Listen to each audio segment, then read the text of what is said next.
Welcome back, Freedom Savers.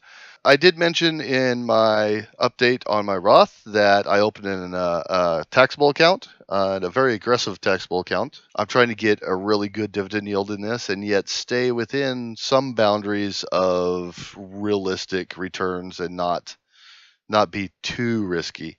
I do have some risky stocks in here. I only got 6 stocks, but one or two of them is kind of questionable. But I looked at the financials, and they have enough money to cover that dividend. They have the revenue. They've been consistent in the past, so I'm taking a little risk. And I did really take the risk because I'm not putting a lot of money into this right now. I wasn't planning opening the taxable account until next year. The only reason I opened it this year was to get the referral link, which is in the description, by the way. If you want to use it, I appreciate it. Up through November, you get 20 free bucks, and after that, it's 10 free bucks. But the reason I created it was not for you guys to click my link, but for my son because he wanted to open an account. So for my son, my friends, my family, anybody else who wants to use my link, that's why I created this account.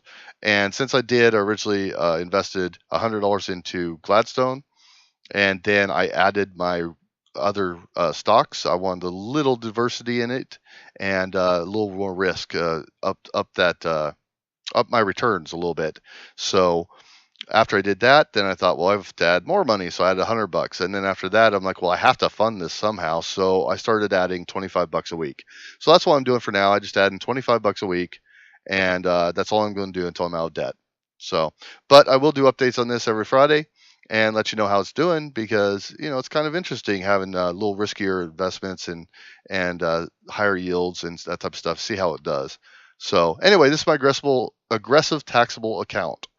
In the future, when I build it, it may be different, but right now, these are the 6 stocks I have in it. I'm probably going to stick with unless something comes across that I really, really want. But anyways, I have Gladstone Commercial, which I find pretty stable. They've been paying out dividends forever, even during the recession, during 2008, 2009. Most people will consider them a little riskier. It has like an 8% dividend yield, which is excellent, considering the majority of stocks nowadays are around 3, maybe 4. The bigger risk I'm taking is Vector Group, which has a 12% dividend yield. Vector is an interesting company. Vector makes cigarettes, but the thing is they make the cigarettes, they make money from their cigarette business, and then they invest it in real estate. So they're a cigarette slash real estate company. So they're not a REIT, they're not a real estate investment trust. They're a normal corporation, and their dividend is just a normal qualified dividend. So it's an interesting company, and I really like it so far. Just looking at its history and stuff, and its financials are decent. So I've got Vector in there, and that's my biggest yield in there. CVR Energy has like a 7% yield if I remember correctly, and of course it's an energy company, as you know. Then I won some consumer staples, which is food.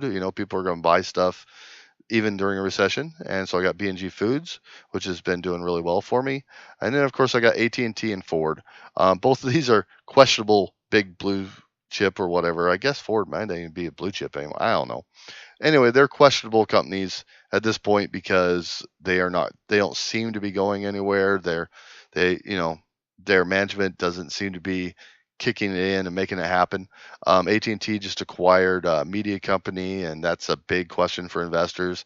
So they're down quite a bit. Ford, their management hasn't done much with that company, and then with the tariffs that Trump has implemented from China and whatnot, they know that's going to hurt the car companies. So their stock hasn't been doing much either. But I like both those companies. They're both in my Roth. And so I threw them in here as well because they both have a dividend over 6%. So overall, if I come into my pies and we go to my aggressive taxable, overall right now this says I have an 8.5% dividend yield. All right, and I'm very happy with that dividend yield. So if these companies hang in there, then I'm happy with those. So I just started this a couple days ago, I guess on the 30th. Yeah, started on maybe the 29th. I started about 29th, 30th, and I'm up supposedly I'm up 55 cents, obviously. If I go activity, I'm up 58 cents total. because I have 3 cents in cash.